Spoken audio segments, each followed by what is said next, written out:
വീണ്ടും ഞാൻ കഥയിലേക്ക് വരികയാണ്. ഇപ്പൊ നമ്മുടെ കഥയിലെ ഒരു പ്രധാനപ്പെട്ട വേഷം തന്നെ അതാണ്. കാര്യം കലയെയും അതുപോലെ എല്ലാത്തിനെയും സ്നേഹിക്കുന്ന ഒരു മനുഷ്യനാണ്. അപ്പൊ സാർ ചോദിക്കുന്നത് അത് തെറ്റില്ല. കാരണം എന്താ വെച്ചാല് തൃശ്ശൂര് ഈ അഖില കേരള അക്ഷരശ്ലോക പരിഷത്ത്, അതുമാതിരി കഥകളി പരിഷത്ത്, ഇതിന്റെ ഒക്കെ പേട്ടനാണ് ഞാൻ.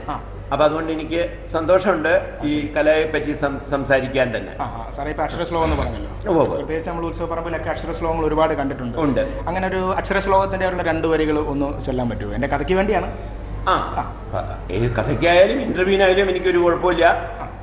ഞാൻ ഇപ്പോ ഈ നാട്ടിൽ നടക്കുന്നതായ ഇന്നത്തെ നമ്മുടെ നാടിന്റെ സ്ഥിതി കണ്ടിട്ട് വാസ്തവത്തിൽ വളരെ പരിതാപം ഉൾക്കൊണ്ടിരിക്കുകയാണ്. അപ്പൊ എനിക്ക് ഓർമ്മ വരുന്നത് പഴയൊരു ശ്ലോകമാണ്. ബ്രഹ്മർഷിമാർ മുഖ്യന് മുക്കുവത്തി പറ്റൊരു പുണ്യക്ഷിതി മണ്ഡലത്തിൽ അഹോ മനുഷ്യനോടു സാമീപ്യ സമ്പർക്കമധർമ്മമായി. ഒരു തവണ കൂടി പറയാം, കാരണം ഇതിപ്പോ ഒറ്റ തവണ ചെല്ലിയാൽ മനസ്സിലായിന്ന് വരില്ല. ബ്രഹ്മർഷിമാർ മുഖ്യന് മുക്കുവത്തി പറ്റൊരു പുണ്യക്ഷിതി മണ്ഡലത്തിൽ അഹോ മനുഷ്യനോടു സാമീപ്യ സമ്പർക്കമധർമ്മമായി. അപ്പൊ ഇങ്ങനെയൊരു നാട്ടില് ഇങ്ങനെയുള്ള മെസ്സേജസ് ഇത് പണ്ടുതൊട്ടേ നമ്മുടെ ശ്ലോകങ്ങളിലെല്ലാം ധാരാളം ഉണ്ട്. ഇത് നിർഭാഗ്യം എന്ന് പറയട്ടെ, ആരും ഇത് ഓർമ്മിക്കുന്നില്ല.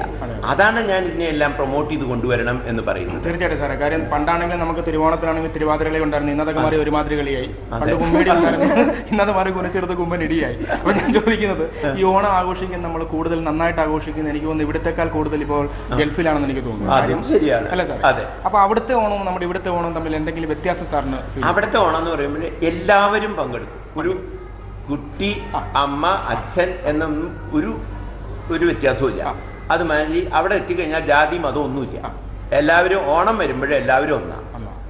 ഓണത്തിന് മാത്രം നമുക്ക് അങ്ങനെ ഒരു കാര്യം അല്ലെങ്കിൽ ഈ ദുബായ്, കുവൈറ്റ് എന്നൊക്കെ പറയുന്നതിലെ നീ മുസ്ലിമാണോ മറ്റേ ക്രിസ്ത്യനാണോ ഹിന്ദു ആണോ ആ വക ചോദ്യങ്ങളേ ഇല്ല.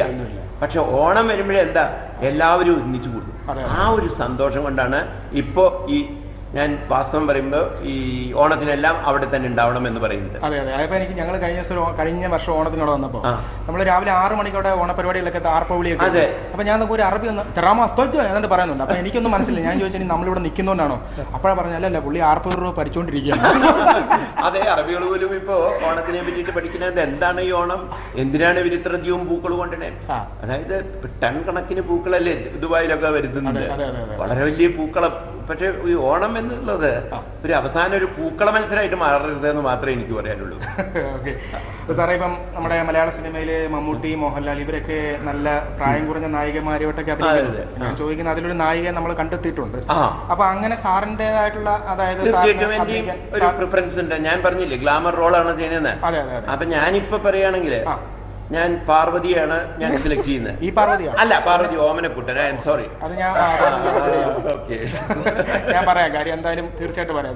നമ്മുടെ ഒരു കസിനും കൂടാണ് പാർവതി. പിന്നെ തീർച്ചയായിട്ടും പറയണല്ലോ. അപ്പൊ സാറേ, നമ്മുടെ സിനിമകളെ കുറിച്ച് പറയാം.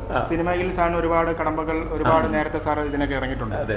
അപ്പൊ ഓരോരുത്തർ നടന്മാരും നടിമാരൊക്കെ കുറച്ച് കഴിയുമ്പോൾ ആത്മകഥകൾ ഒരുപാട് അങ്ങനെ സാർ എന്തെങ്കിലും ആത്മകഥ എഴുതാൻ പറ്റുന്ന പ്ലാനുകളുണ്ട്? എന്റെ ഓട്ടോബയോഗ്രഫി അത് പബ്ലിഷ് ചെയ്യുന്നുണ്ടെങ്കിൽ ഞാൻ മരിച്ചതിന് ശേഷം മാത്രമേ പാടുള്ളൂ എന്ന് ഞാൻ തീരുമാനിച്ചു. അതെന്താന്ന് വെച്ചാൽ ഈ പ്രൊഡക്ഷനും ഡിസ്ട്രിബ്യൂഷനും കൂടി വളരെ കാലം കൊണ്ട് നടന്ന ആളാണല്ലോ ഞാൻ. വൈശാലി മുതൽ സുഹൃതം വരെ ഒരു 12 പടങ്ങൾ പ്രൊഡ്യൂസ് ചെയ്യുക, ഡിസ്ട്രിബ്യൂട്ട് ചെയ്യാൻ മുതലായത് ചെയ്തു. അതിലെല്ലാം വളരെ തിക്തമായ അനുഭവങ്ങൾ ഉണ്ടായിട്ടുണ്ട്. അത് ഇപ്പൊ ഞാൻ അവരുടെ പേരുകൾ പറഞ്ഞാല് ചിലപ്പോൾ എനിക്ക് ജീവിക്കാൻ പറ്റില്ല എന്നുണ്ട്. അപ്പൊ അതുകൊണ്ട് ഇപ്പൊ ഞാൻ അവരുടെ പേരുകൾ വെളിപ്പെടുത്തില്ല. പക്ഷെ തീർച്ചയായിട്ടും എന്തെങ്കിലും ഒരു ഓട്ടോബയോഗ്രഫി ഞാൻ എഴുതുകയാണെങ്കിൽ അത് എൻ്റെ മരണത്തിന് ശേഷം മാത്രം പബ്ലിഷ് ചെയ്യുകയും അന്ന് അവർ മനസ്സിലാക്കിക്കോട്ടെ എന്തുകൊണ്ട് ഞാൻ പ്രൊഡക്ഷൻ ചെയ്യുന്നില്ല എന്നുള്ളത്. അതെ, അത് വേറൊരു കാര്യം. ഓക്കെ. അപ്പൊ നമ്മുടെ ഇന്റർവ്യൂ കാരണം കൈരളിയാണ് ഏറ്റവും ഇമ്പോർട്ടന്റ്. കൈരളി കഴിഞ്ഞിട്ടുള്ള സിനിമയേ ഉള്ളൂ. സിനിമ വേണം എനിക്ക്. കാരണം എനിക്ക് സിനിമയിൽ ഭയങ്കര സന്തോഷത്തോടുകൂടിയാണ് ഞാൻ സിനിമയിൽ ആക്ട് ചെയ്യുന്നത്.